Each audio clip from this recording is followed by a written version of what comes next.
Comenzamos hoy con nuestros grupos de crecimiento. Doy por descontado que ustedes han leído 1 Samuel 16, 1 al 13. Yo hago la meditación sobre eso y después ustedes en los grupos conversarán y sacarán también sus conclusiones. El capítulo 16 de 1 Samuel comienza la historia de David y David va a ser el personaje sobre el cual van a girar los estudios de este año. Pero David tiene un antecedente, que es el rey Saúl, el rey que lo antecedió, el primer rey de Israel, que había fracasado. El fracaso de Saúl era un fracaso realmente inesperado, porque fue un hombre que tuvo muchas bendiciones y tuvo muchísimos triunfos, y el Espíritu Santo lo había usado con poder. Dios lo puso al lado de un siervo ejemplar como Samuel, y Samuel estaba detrás de él, para ayudarlo, para corregirlo, para guiarlo, y Samuel era un hombre que tenía una gran experiencia por su edad y por el trabajo que había hecho. Había recibido el Espíritu Santo y se había manifestado el Espíritu Santo en su vida con poder. La gente estaba asombrada frente a esto, pero sin embargo en un momento la soberbia pudo más, y cuando la soberbia puede más, en la persona elige, y la caída de Saúl fue una caída estrepitosa. Fue un rey grande.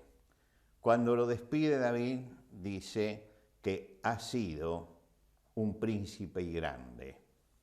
Pero la última parte de su reinado fue un desastre realmente. Bueno, Samuel lloraba frente al fracaso de Saúl. Y lloraba por varias cosas. Porque Saúl había malgastado una oportunidad y él había hecho todo el esfuerzo por guiarlo y porque cumpliera con aquello que Dios tenía para su vida. Lloraba por el tiempo perdido. El pueblo estaba ahora sin rumbo y eso significaba que todo lo que habían hecho había sido tiempo perdido en muchos aspectos. Lloraba porque se habían perdido también las ilusiones, las esperanzas. Había mucha esperanza en lo que iba a ser el reino y había también mucho esfuerzo. Por lo tanto, Samuel está frustrado, está desilusionado y la voz de Dios lo sacude en ese momento y le dice: ¿hasta cuándo llorarás a Saúl habiéndolo yo desechado para que no reine sobre Israel? Es decir, él tenía que aceptar la realidad. Y la realidad era esa. La realidad era que tenía que ir hacia adelante.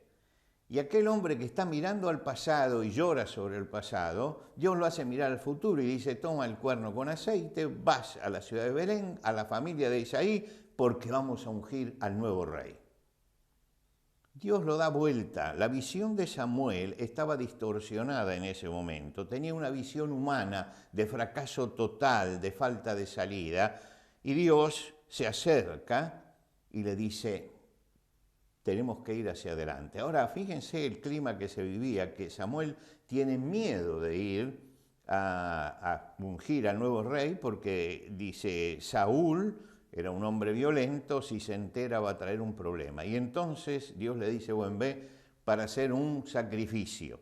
Y cuando estás allí, entonces vas a ungir al rey. Y allí llegó Samuel para ungir al futuro rey de Israel, que no sabía quién era ni cómo se llamaba. Lo único que sabía era que estaba en la casa de Isaí. Y bueno, cuando llegó empezó a mirar a los hijos de Isaí, y Isaí los fue presentando como se presentaba en aquel momento, desde el primogénito hacia abajo, y el primogénito era Eliab, y cuando lo vio, bueno, guiado por lo que era la costumbre, Samuel tomó el cuerno y dijo: bueno, delante, este es el ungido del Señor. Este es aquel que Dios lo va a ungir. Y allí Dios lo detiene y le dice unas palabras que son palabras de oro para entender lo que es la vida espiritual. Dice: no mires su parecer ni lo grande de su estatura, porque yo lo desecho. Porque el Señor no mira lo que mira el hombre, pues el hombre mira lo que está delante de sus ojos, pero el Señor mira el corazón. De pronto Samuel se enfrenta con que la visión de él ha sido una visión humana limitada. Lo miró, la costumbre, el muchacho debía ser un muchacho joven, fuerte, primogénito, y miró la apariencia. Y Dios le dice, tienes que mirar la parte espiritual, como Dios mira, no como los hombres miran. Los hombres siempre miran lo de afuera, no podemos mirar más que lo de afuera, pero Dios mira el interior. Y pasan los hijos, pasa Abinadab, Sama, van pasando 7 en total. Y resulta que Dios no le dice a Samuel quién es el ungido. Y pregunta, ¿hay alguien más? Sí, bueno, tenemos el menor que está allá cuidando las ovejas, pero ni lo habían llamado ese día. Prácticamente era el muchacho que hacía los mandados. Bueno, mándenlo a llamar. Y lo mandan a llamar. Y cuando lo llaman, Dios dice, este es el hombre. Este es el hombre. Todo depende de nuestro mundo interior. Nadie se había percatado de lo que era el mundo interior de David. Pero el mundo interior de David era un mundo riquísimo de relación de fe con el Señor, de confianza con el Señor.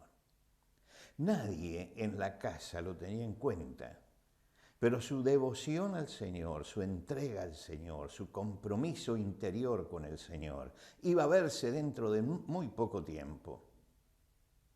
David era el hombre a quien Dios estaba buscando. Y como vamos a leer después en la Escritura, David era un hombre conforme al corazón de Dios. Era ese hombre espiritual, en el silencio, en la interioridad del alma, que no era lo que aparentaba, sino lo que realmente era. Nosotros vivimos siempre hacia afuera.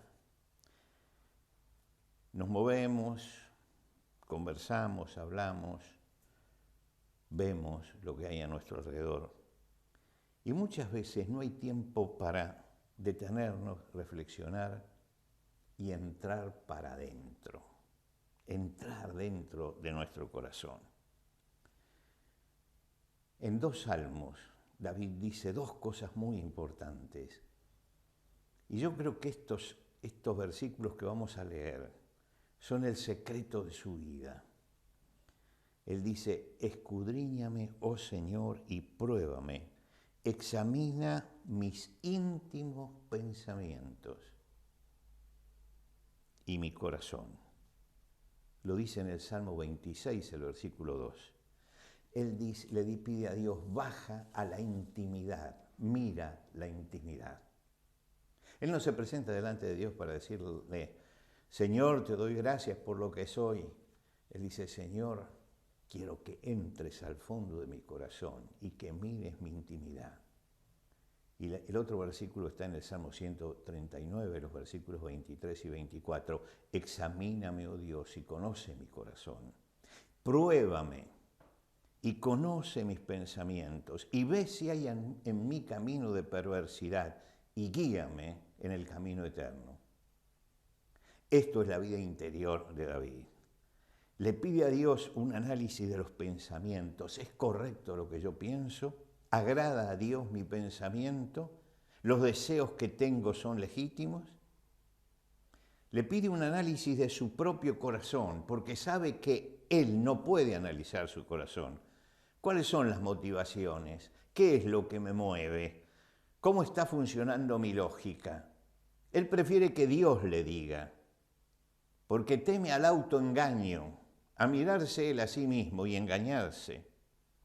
Y quiere que analice su camino. Ve si hay en mí camino de perversidad.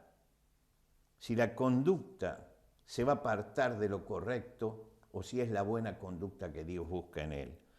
Busca una corrección en su camino con el propósito de enmendar, con el propósito de corregir, de rectificar. Y yo creo que tiene que ser todo un tema de meditación al comenzar. ¿Qué es lo que está pasando por nuestro corazón? y cómo manejamos nuestra vida espiritual delante de Dios. Comenzamos y nos vemos la semana que viene.